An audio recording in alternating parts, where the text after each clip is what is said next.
Hi, everyone. My name is Bryant Chase. I'm CareerArc's Director of Social Media and a host of our new series, Help Wanted. So, Mr. Rogers once said something, and it really stuck with me. He said, when I was a boy and I would see scary things in the news, my mother would say to me, look for the helpers. You will always find people who are helping. Well, the recruiting industry needs help. Whether they need help finding candidates or need help surviving this crazy industry, they honestly just need it now more than ever. And in this series, our goal is to introduce you to some really special, cool helpers. We're going to chat about how their personal lives impact their professional lives and how that all circles back to ultimately benefit the recruiting, talent acquisition, and employer brand specialists of the world. So our inaugural episode is actually streaming from the beautiful Kempton Shorebreak Hotel in Huntington Beach for CareerArc's All-Staff Summit that starts today. And we're really excited to be meeting everyone in person for the first time. We haven't seen everyone in person before due to, of course, the world as we know it being absolutely bizarre these past few years. But we love hearing from where you all are watching from. So please do us a favor and comment below and let us know where you're watching from. It's one of my favorite parts of checking over the notes after this. So just as a reminder too, we are streaming the show live. We want it to be authentic, transparent, unpolished, and as real as can be because we want you to know the real people.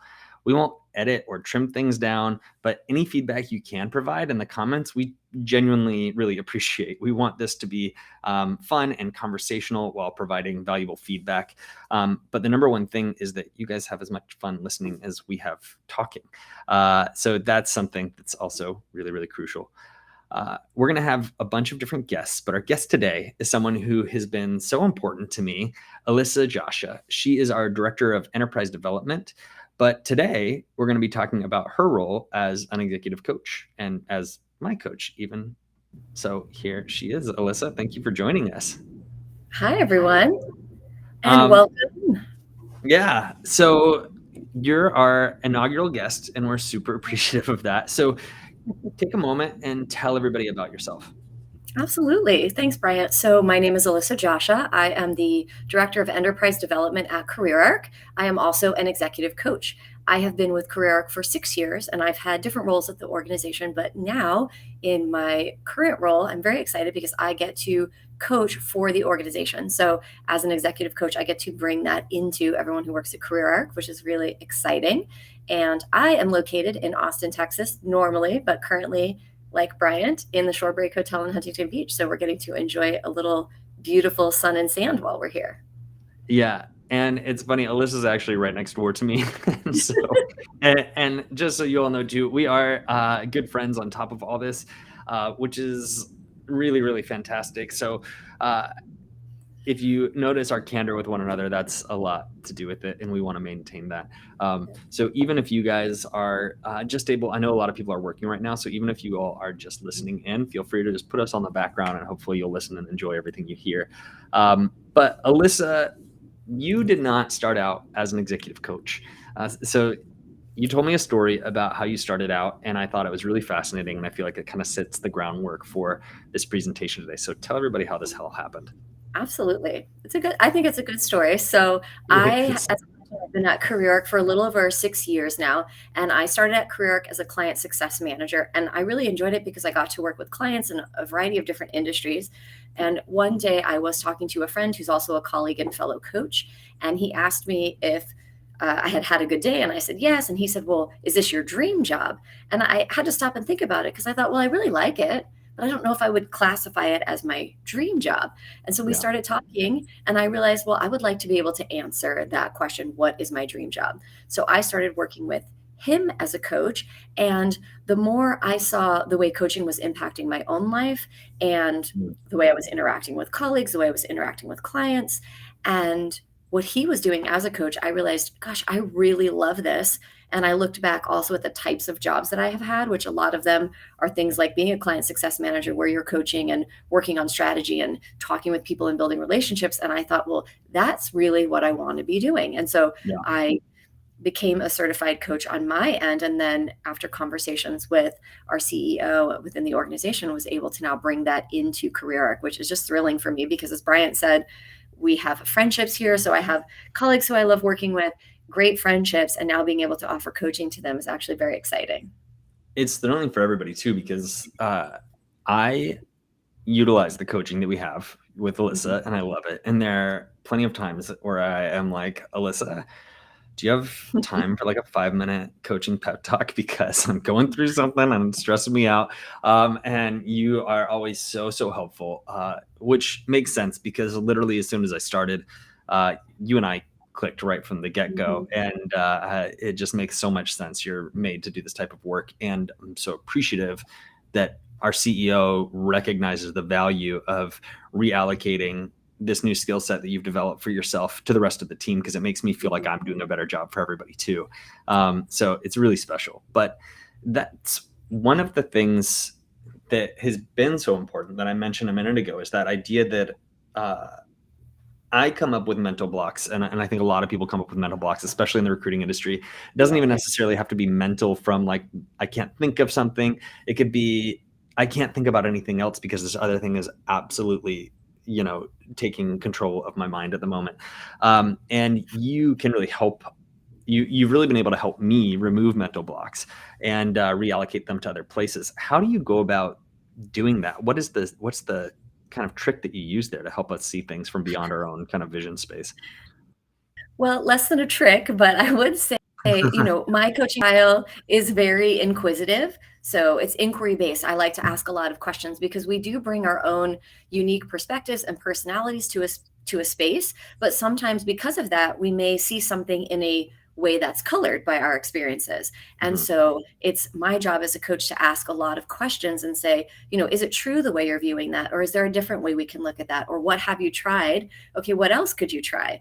So being able to really expand how we look at things is always super helpful. But, to me, I'm really an advocate. So sometimes when a client says to me, I'll ask them a question, they say, I don't know. And I'll challenge that and say, well, I think you do know. So let's think about it for a second, because oftentimes I'm really there to walk beside someone. I'm not offering advice or suggestions. I may not even know their industry. My job is to say, based on what you know, what else can you do? And how can you think about that in a different way, so that you can potentially move forward past a roadblock or an obstacle, or even just kind of open up that line of thinking, as you said, so that you can move forward.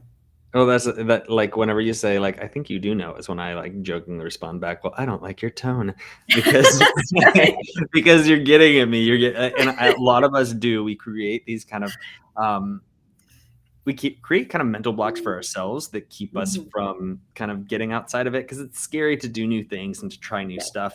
And so it's funny though how the questions that you ask, and I'm glad that you asserted that it's very inquisitive based.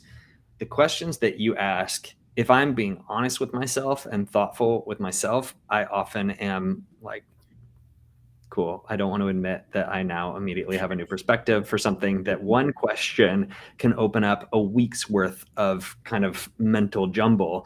And all of a sudden I have this brand new pathway that appeared. It's very like multiverse of madness, like everything everywhere all at once. Like all of a sudden I got this new path that I can go through. And I love that about what you do. And I think that it's so valuable, especially to the recruiting industry in this day and age, because I'm on social media all the time for my job. I am on LinkedIn. I am in Facebook groups for human resources and talent acquisition and recruiting. I'm in the Twitter sphere for recruiting. I'm on Recruiter Talk on TikTok. I'm just consuming as much information as I can. And you know what? The number one thing I probably see are comments, posts, and memes about burnout, stress, the sense of being overwhelmed, and it's honestly on a pretty massive scale. And I wanted to know, as a coach, what would you say to recruiters who are dealing with burnout on such a scale? I mean, if you're dealing with burnout or anxiety or overwhelm as a coach, whether honestly recruiting or not, one of the biggest things to take a look at is, where are you spending your energy? So, what is giving you energy and what's sucking your energy?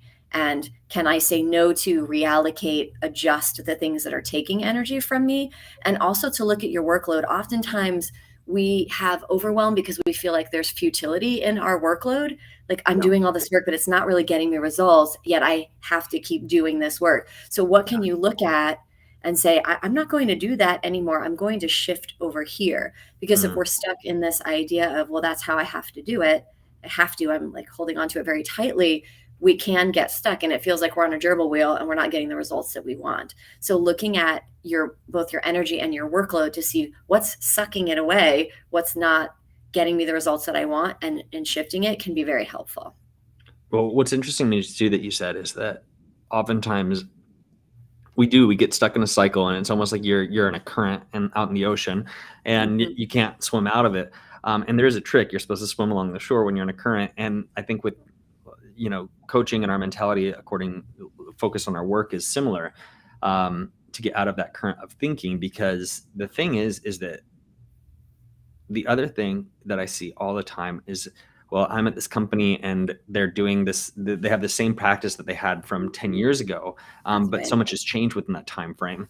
And when it comes to the recruiting industry, especially over the past few years, everything has changed drastically. So if you're still doing something that you even did, 3 years ago, there's likely a new tool or a better option or some sort of strategy to approach that in a more valuable way that gives you as a recruiter your time back, something that, we're all ultimately paying for time.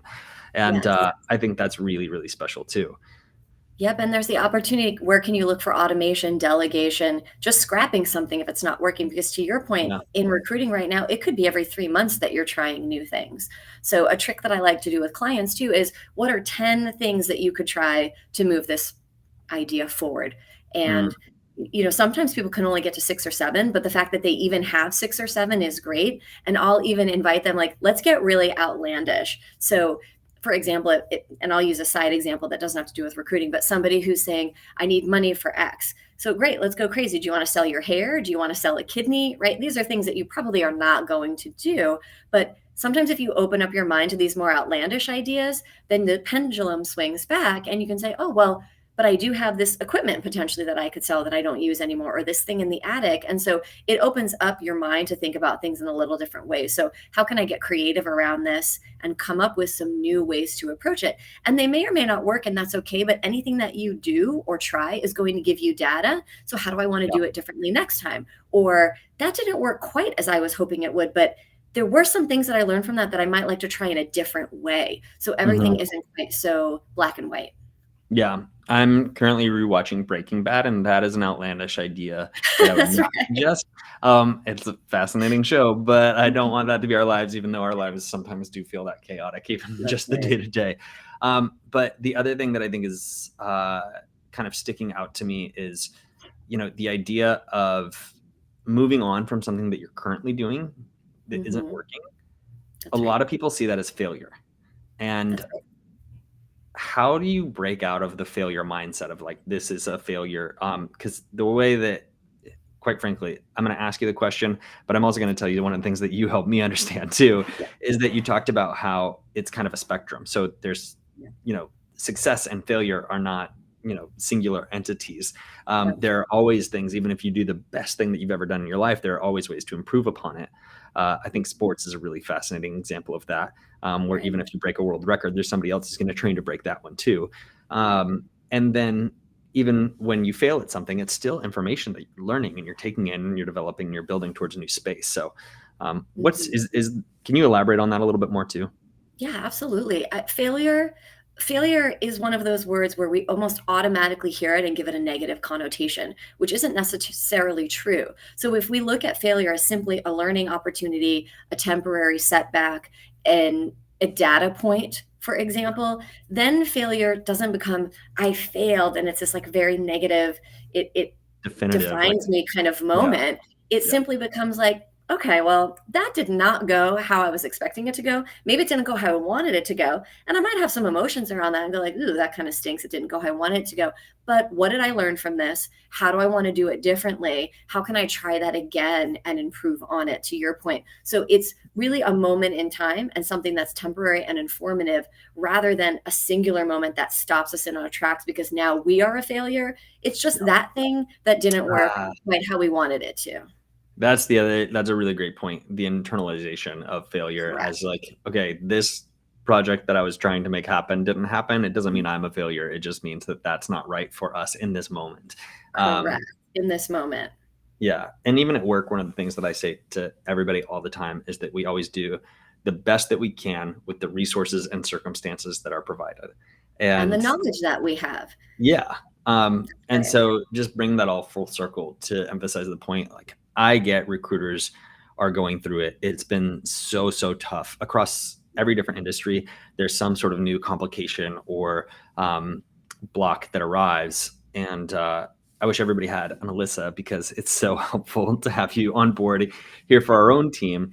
And we really do try and invest those resources back into our own team as wherever we can. And when we're not, we would like to share them with our audience. So if you are watching, thank you for watching. Make sure to follow us on all of our socials, and Mhm. kind of focus in that area, because we're always giving out tips and tricks and guidance and strategy ideas, to make sure recruiters have the best resources for their needs, in the same way that we do that for our own team internally at CareerArc. But Absolutely. um, so to sign off, Alyssa, last kind of thing, could you give a parting piece of advice for, as a coach, Mhm. what would you tell the recruiters who are struggling with this crazy industry right now?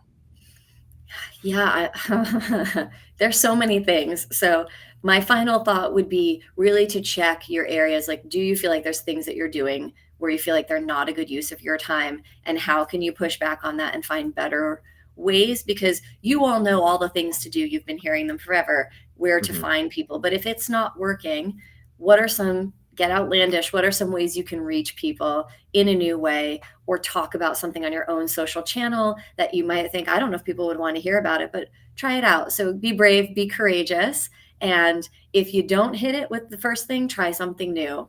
Yeah, and I mean, this concept, this whole help wanted concept here, Mhm. is from a pretty outlandish idea, because Right. it kind of clicked one day where I was like, I have never I've always loved the companies that I've worked for, but I've never felt the way that I do at CareerArc, where I something clicked and I said, I really love everybody in this company. Mhm. Oh, they're so impressive to me. They're so smart. They're so talented. Everybody from Jim down to our CEO, down to our newest hire, and everyone in between. And I just felt more people should know that. And what we're discovering through understanding the world of recruiting and employer branding is that, it's really powerful to look internally. So if you're out there, look internally. Think of the people who are, really doing amazing things, and celebrate them, appreciate them, show how much you care. And I think that there is just so much opportunity that's sitting right in front of us sometimes, and it's been exciting to share it with the world. So, Alyssa, thank you for sharing all of your information with us today. Yes, thank you for Um, having me. if you haven't had the chance yet, our LinkedIn is below, along with all of our Career Arc information is below too. So you can go to Career Arc's website and find more about what we do. And if there's things that you'd like to see in the future, please let us know. Um, Next week, we are going to be doing the same thing in the same time in the same place, but we're going to be talking with Adam Lowe. He is CareerArc's senior product manager, to share his story on the value of surrounding yourself with high performers, and why good product management means really, really great success, for your team. So it's smart, thoughtful, and funny, and he's just a deeply kind individual. So I hope that you'll join us next week for more. We'll see you then. Bye, guys.